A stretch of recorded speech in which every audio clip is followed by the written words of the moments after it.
It's been a long wait, but The Long Walk is finally here. Here's my spoiler-free review. I got to see it actually quite a few weeks ago. I've been sitting on this knowledge. I know this movie's going to be huge, maybe not at the box office, but this is the type of movie that will be memed into oblivion. People are going to share edits and clips and reference it in pop culture constantly for at least a good while. That's my prediction about this movie. I'm Kit Laser. This is Movies Are Therapy. Let's talk about The Long Walk.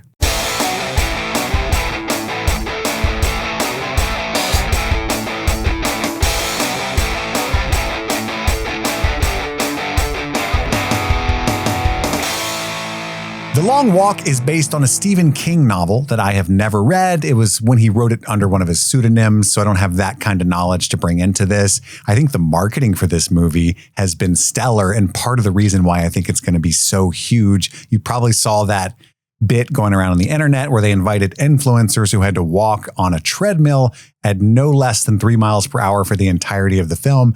If they failed to do that, they would have to walk out of the movie and weren't allowed to finish it. That's hilarious and would actually be a great way to actually watch this movie. I wish I had been allowed to do it. I think they should have rolled this feature out nationwide and invited all kinds of randos to do it. I would pay for this. It's like watching it in 5D. And it's also the plot of the movie itself. If you don't know, it's this vaguely dystopian society. They don't really explain much.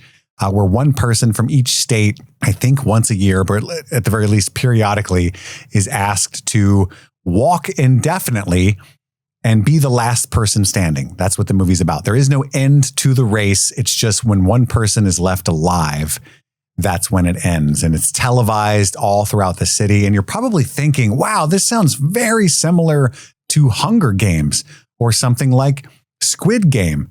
And it is. In fact, the director is Francis Lawrence, who directed all of the Hunger Games movies. So they tapped him for a reason. The script was co-written by J.T. Molnar, who recently wrote and directed a movie. It came out, I think, 2 years ago. It's called Strange Darling. It's fantastic. That has Kyle Gallner and Willa Fitzgerald. Incredible movie. I love that movie. But this movie is gritty and brutal and violent. They don't pull back. It's strangely emotional. I was kind of shocked at how much I loved this movie. I will say this, though. I've seen some like early praise, and I'm not knocking anybody. It just kind of took me aback. My thoughts about this movie were, oh, it was really, really fun. This is going to be super popular, surprisingly emotional. I didn't expect to actually cry watching this movie. Cool. And the early reviews I'm seeing are like 5 out of 5 stars. This is the best Stephen King adaptation I've ever seen. This is one of my favorite movies of the year. Like my number, and I'm like, okay, whoa, pump the brakes on the hype, guys. But maybe I just need to watch it again. Because I did watch a screener, so I watched it at home. I'm sure it's crazy awesome watching it on the big screen. I do love the performances. I think everybody in this movie, with the exception of maybe Mark Hamill, delivers an incredible performance. And I don't think Mark Hamill's bad. It's just like, I don't even know what to say. It's just Mark Hamill. So he's up there hamming it up. He's the colonel. Pick up your feet and keep them moving or I'll shoot you in the face. Like he's not doing much, but he's doing what he's doing well. But then you've got Cooper Hoffman, my favorite actor of all time's son, his Nepo baby. And we've got David Jonsson, who was so incredible in Rye Lane and Alien Romulus. And you need to buy stock in David Jonsson. He's so good every time you see him. It's like Daniel Day-Lewis shit. You know what I mean? Almost like it's so good. The whole movie hinges on their relationship. And the whole movie's crazy because they're walking the entire time. So you got to think the camera crew, everybody is walking 12 miles a day. The set is it's a mobile set. You know what I mean? It's not just a road trip movie. They're walking. And so that like the cameramen are just following along with them. That had to be kind of crazy. Like, every time they reset a scene, they just walk back 100 yards and then do it again. It had to be kind of brutal filming it. But yeah, this is a super fun movie. I'm so excited to see if I'm right when it comes out, that I think that this movie is going to take over the internet and we're going to see little clips and memes about this picture for months and months and months. And it's going to be like Hunger Games. My only knock on this movie, and the reason why, in my mind, it's like this is a solid 4 out of 5 movie. You know what I mean? Solid 8 out of 10. It's effective. I cried at the end. I was surprised at certain things. I was highly entertained.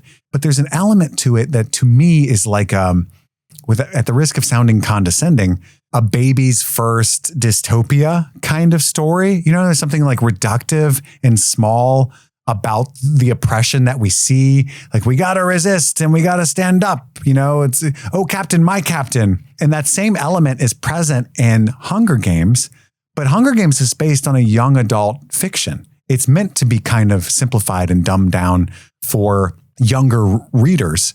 I'm not saying you can't enjoy Hunger Games as an adult. I definitely do, but I am saying that it's purposefully not complex. Whereas this story is not, to my knowledge, young adult fiction. This is a Stephen King book. And so it just feels underdeveloped. We don't know what is oppressing this society, what happened, what are the confines, what are the rules. We know very little. It's part of the appeal to it. But for that reason, it's not like over the top inspirational. It doesn't make me necessarily want to stand up for myself or take down the man. It's just like a story that works in the small confines that it's set up in and making me feel for these characters. Does that make sense? I hope it does.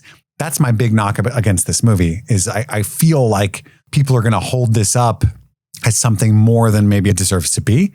But that's fine. I mean, we are in unique times right now where stories like this might hit a lot harder than they otherwise would. And I do think that's another reason this movie is going to be huge, because we're experiencing so much political tumult, is a kind way of saying it. And that this is going to rile people up. This is going to make people feel seen. Hey, I'm out here trudging. I'm walking, trying to pay my bills, and they're trying to shoot me in the face. Anyway, I hope you like The Long Walk. Comment below what you thought if you've seen the movie. If you haven't seen it yet, come back here and let me know, because I'm really curious. Subscribe to this channel if you like these kinds of updates. You can follow me on TikTok and Instagram at the same name, @MoviesAreTherapy. And I have a podcast that I do multiple times weekly discussing really popular TV shows and rewatching them. That's kind of our bread and butter. But we also do new movies and stuff. It's called Streaming Things, and you can get it wherever you find your podcasts. If nothing else, I'm glad you were ever here at all. Thank you for watching. I've got to go.